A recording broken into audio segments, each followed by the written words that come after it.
अस्सलामुअलैकुम। मोहम्मद अज़हर सिद्दीक अपने programme political diaries के साथ हाजिर खिदमत है। चीज़ें मंजर आम पे तेज़ी से तब्दील हो रही हैं, ये कहना गलत नहीं होगा, लेकिन साथ साथ जो है ना, कुछ चीज़ों में क्लैरिटी भी आ रही है। एक तो नवाज शरीफ का मुस्तकबिल अभी क्या है, पाकिस्तान क्या हालात हैं, कुछ मिली जुली खबरें हैं। इमरान खान साहब के हवाले से क्या नुक्ता नज़र है और क्या कुछ होने जा रहा है। तीसरा, मुराद सईद के पीछे क्यों पड़े हुए हैं और उसके रिश्तेदारों के खिलाफ क्या एक्शन हो रहा है। जलसा कर इजाज़त मीनार पाकिस्तान की अगर मिल गई है तो पीटीआई को क्यों नहीं मिली, ये और महफूज फैसले के हवाले से मैंने आपको बता दिया था पहले, लेकिन चले मैं शुरुआत उसी से करता हूँ कि आज चीफ जस्टिस आमिर फारूक साहब, जो एक नॉर्मल सी बात है, हम देखते आए हैं कि उनका एक अपना नुक्ता नज़र है। और अभी तक तो बहरहाल मैं तो नहीं मुतमिन, ना ही पाकिस्तान तहरीक इंसाफ उससे मुतमिन है कि जिस तरह की वो प्रोसीडिंग लेकर चल रहे हैं, माँ सिवाय एक, हालांकि वो भी केस जो हम समझते हैं अटक जेल से अडयाला जेल में लाना, वो भी हमने देख लिया कि उसके क्या हालात हैं। और ये जो सिर्फ सिंपल सा एक फैसला करना है कि जनाब जेल ट्रायल होना या नहीं होना, उसके कॉन्टेक्स्ट में फैसला महफूज सुनाना है, वो पता तो है कि क्या पॉसिबिलिटीज़ हैं, लेकिन साथ साथ अदलिया का एक कड़ा इम्तहान शुरू हो चुका है। याद रखिएगा, ये अदलिया अभी तक 90 दिन के हवाले से बहुत से लोग सवाल कर रहे हैं, आइन टूट रहा है और ये खामोश है, बुनियादी हक तोड़े जा रहे हैं, ये खामोश है, लेवल प्लेइंग फील्ड की के नाम पे जो धज्जियां बिखेरी जा रही हैं, हमारी अदालतें खामोश है। ये मानना, ये उसका जवाब कौन देगा? ये देखें ना, अब ये फैसला तो आप लोगों ने करना है ना। चले, सबसे पहले मैं आप तक मैं ले चलता हूँ मुराद सईद के हवाले से जो बात है, उनके रिश्तेदारों के खिलाफ मुकदमा दर्ज कर लिया। SHO जिसने गिरफ्तार करने के हवाले से इनकार किया था, उसको हटाया गया, हमने वो भी देख लिया।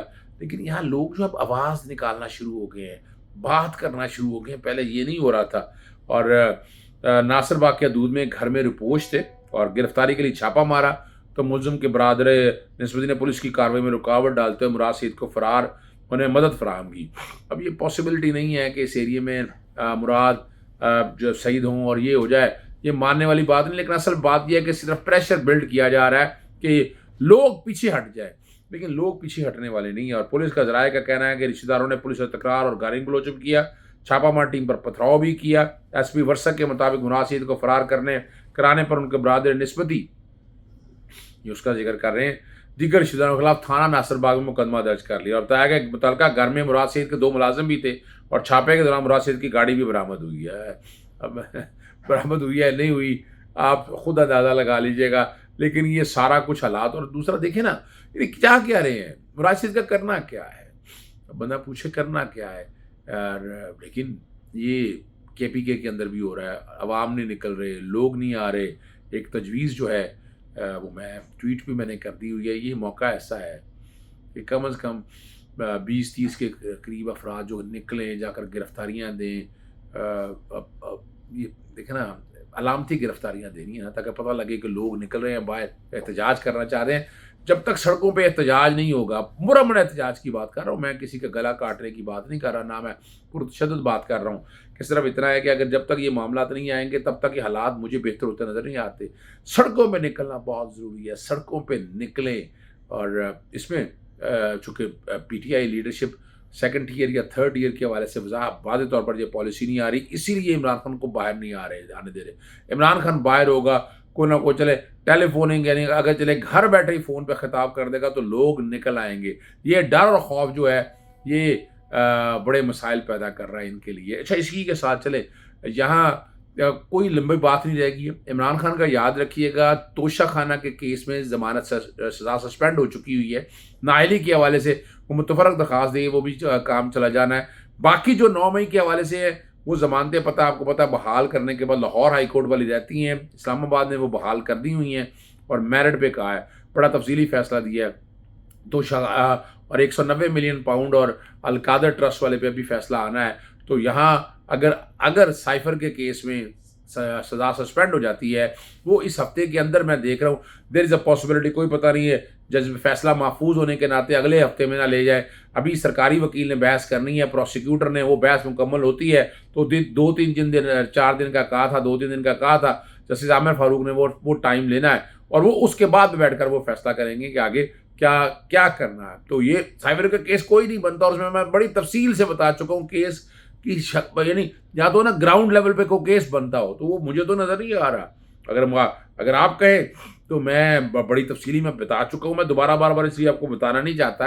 लेकिन यहाँ अब ये है ना, इमरान खान को लंबे अरसे के लिए जेल में रखने का फैसला भी जो है ना वो ज़ेर गौर, क्या अभी उसी पे काम हो रहा है कि किस तरह से इसको रखा जाए। लेकिन कहाँ रखेंगे, किस तरह रखेंगे, यानी कोई तो केस है नहीं ना।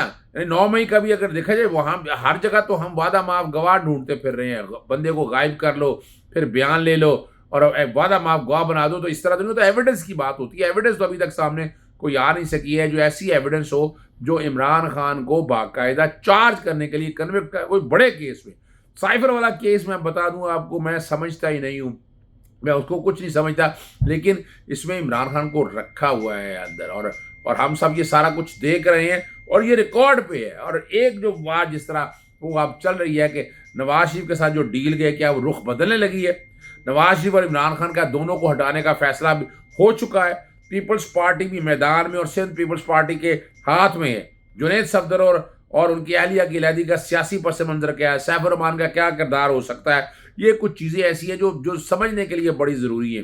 यानी अभी तो फिलहाल पाकिस्तान के अंदर तो ग्राउंड पे ऐसे हालात बनाए जा रहे हैं, यकीनन मिलिट्री एस्टैब्लिशमेंट में या वहाँ जहाँ कहीं बैठे हुए ये तो कभी भी नुक्ता नज़र नहीं। और मैं इस पर आज भी कायम हूँ। ये नहीं है कि इमरान खान को गिराया था, नवाज शरीफ को लेके आना था।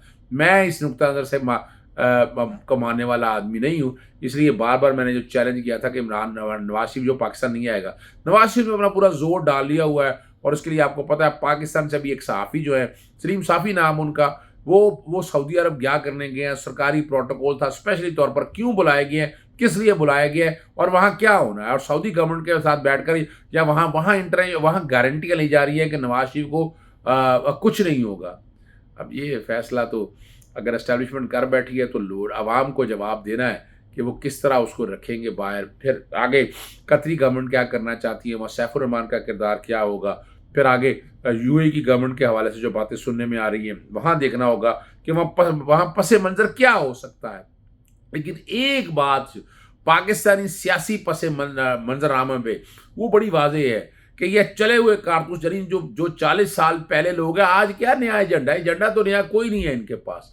बबल इकॉनमी ये हो चुकी है और यहाँ क्रेडिट देता है। देखिए इस वक्त यही एक्शन अगर सख्त पहले लिया जाता, अभी ये सख्त एक्शन नहीं है ना, तो डॉलर नीचे आया है ना।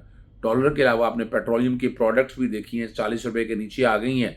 तो क्या इसका असर जो है अपना डेफिनेटली बिजली पे कितना असर पड़ता है, महंगाई कितना है, जो किराए हैं उन किरायों पर कितना असर पड़ता है, ये देखने वाली बात है। तो 40 रुपये बड़ी रकम है जो 1 लीटर के ऊपर अपना कमी है, तो इसका असर क्या होगा ये वो देखने वाली बात है कि क्या हम इसका वो फ़ायदा ले सकेंगे।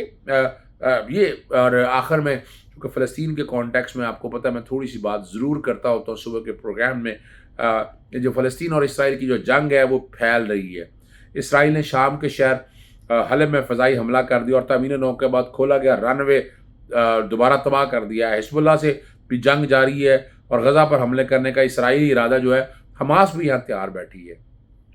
तो अगर आप यहाँ अगर देखें ना फिलहाल ये पस मंज़र अगर आप समझने की करें, देखिए रूस का क्या किरदार है, तुर्की बहिरा रूम में जंगी अगर मशक़ें कर रहा है, इराक़ की पार्लियामेंट अपनी डिफेंस ट्रीटी इसराइल के तनाज़े के बहाल करने का इरादा कर दिया है, जंग फैल रही है और ये शायद तीसरी आलमी जंग की तरफ ये बातें ना चली जाए। ये वो देखने वाला, यहाँ सोचना पड़ेगा, 1000 बार सोचना पड़ेगा कि यकीनन ये ऐसे नहीं है, ये जो गुत्थी है इतनी आसानी से सुलझने वाली नहीं है। लेकिन इसको सुलझाने के लिए जो कुछ भी हर किसी ने किरदार अदा करना है वो तो आना पड़ेगा ना। और अगर आप नहीं करेंगे तो आप समझ सकते हैं कि क्या क्या बातें हैं। और इंसानी हकूक़ के काम करने वाली जो मारूफ वकला और NGOs ने बरतानी वज़ीर दाखिला ने मुल्क में फ़लस्तीनी परचम उठाने को जुर्म करार देने के मुतालबे की शदीद इल्ज़ाम ने मरम्मत की है। ये जो बात कर रहे हैं, फ़लस्तीनी झंडा उठाना फ़लस्तीनी अवाम की इंसानी हकूक़ के लिए जायज़ जदोजहद फ़लस्तीन की तस्लीम शुदा रियासत में रहने के हक़ के साथ यकजहती के इसे जुर्म तस्वर नहीं किया जाता। जहाँ पाकिस्तान के अंदर पाकिस्तान तहरीक इंसाफ और जमात इस्लामी ने कराची में बहुत बड़ी रैली एक निकाली है। ये बड़ा काम है। और ये आगे मामला चाहिए। फ़लस्तीन के मुजाहिदीन ने मस्जिद अक़सा के तहफ़्फ़ुज़ का हक़ अदा किया है और ये अमीर जमात इस्लामी ने कहा, ये उनका ईमान है कि इस जज़्बे और ईमान के आगे ना इसराइल ठहर सकता है, ना इसराइल का सरपरस्त अमेरिका ठहर सकता है। और इन दोनों का वही हशर होगा जो अफ़गानिस्तान में नेटो और रूसी अफ़वाज का हो चुका है। ये यहाँ फ़लस्तीनी के साथ यहाँ पर बैठकर इकट्ठे जो अज़म किया है वो आपके सामने। आखिर में सिर्फ छोटी सी एक बात करके मैं इजाज़त चाहूँगा। मीनार-ए-पाकिस्तान में बिलाल यासीन को इजाज़त नहीं लगी और हमने देखा कि वो पुलिस और इंतज़ामिया उनके साथ फैसिलिटेट कर रही है, उनके साथ निशानदेही कर रही है। दूसरी तरफ पाकिस्तान तहरीक-ए-इंसाफ को पहले लिबर्टी मार्केट में इजाज़त नहीं मिली, बाकी 2 जगहों के हवाले से वो दरख्वास्त दी हुई है और उसमें फ़ैसला नहीं हो रहा। और जहाँ कहीं भी वो खुल के बात कर रहे हैं कि जिन लोगों ने कहा है इजाज़त नहीं देनी, वो तो अब नाम खुल के भी सामने आ चुके हैं। अब अगर लेवल प्लेइंग फील्ड देनी है तो यहाँ जो बात कर रहे हैं कि इलेक्शन कमीशन कंप्रोमाइज़ है, कसूर उसका है कि और जब तक हालात ऐसे नहीं बनेंगे कि पाकिस्तान तहरीक इंसाफ के लोग बाहर नहीं निकलेंगे, जलसे जुलूस नहीं करेंगे, कॉर्नर मीटिंग नहीं करेंगी, इमरान खान के लिए आसानियाँ पैदा होती। भाई ये ग्राउंड पे आपको ये करना है। अगर आप ये करेंगे तो उसके नताइज आपको बहुत बेहतर मिलेंगे। और मैं इस अक्टूबर के महीने में अच्छी खबर इमरान खान की मुल्क से जेलों से बाहर आते हुए देख रहा हूँ। अगर ये अक्टूबर से बाद नवंबर की तरफ चली जाती है और ये मामला फिर नवंबर की तरफ जाएगा तो मामला फिर ये खटाई में पड़ सकता है। नवंबर और दिसंबर पर अब 2024 में आएंगे तो 2024 को अच्छे हालात नहीं हैं।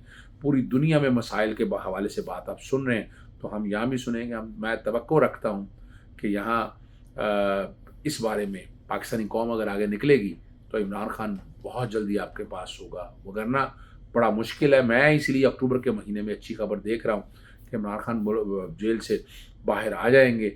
बाकी वो उसी तरह जैसे पहले फेस कर रहे थे उसी तरह फेस करते रहेंगे। और अगला जो सवाल है, क्या इलेक्शन हो सकेंगे 2023 में? तो अब इलेक्शन नामुमकिन सी बात है। आज भी यानी अक्टूबर में अगर आप देखें, अब एक हमें कम से कम 54 दिन का इलेक्शन शेड्यूल चाहिए। आज भी अगर इलेक्शन शेड्यूल अगर 54 दिन का आए तो 60 दिन अगर लगा लें, आज हम तकरीबन दिसंबर का तीसरा हफ्ता आ जाएगा। दिसंबर के तीसरे हफ्ते में सर्दी का बहाना वो पहले ही मौलाना फजल रहमान लगा चुके हैं, बाकी लोग भी लगा चुके हैं। तो मुझे उस वक्त शायद होता हुआ ये मामला नज़र नहीं आता है, लेकिन कोई नहीं, ऑप्टिमिज़्म पे यकीन रखिएगा, चीज़ें बेहतरी की तरफ जाएंगी इंशाअल्लाह। इजाज़त चाहता हूँ। अस्सलाम वालेकुम, अल्लाह हाफ़िज़। पाकिस्तान जिंदाबाद।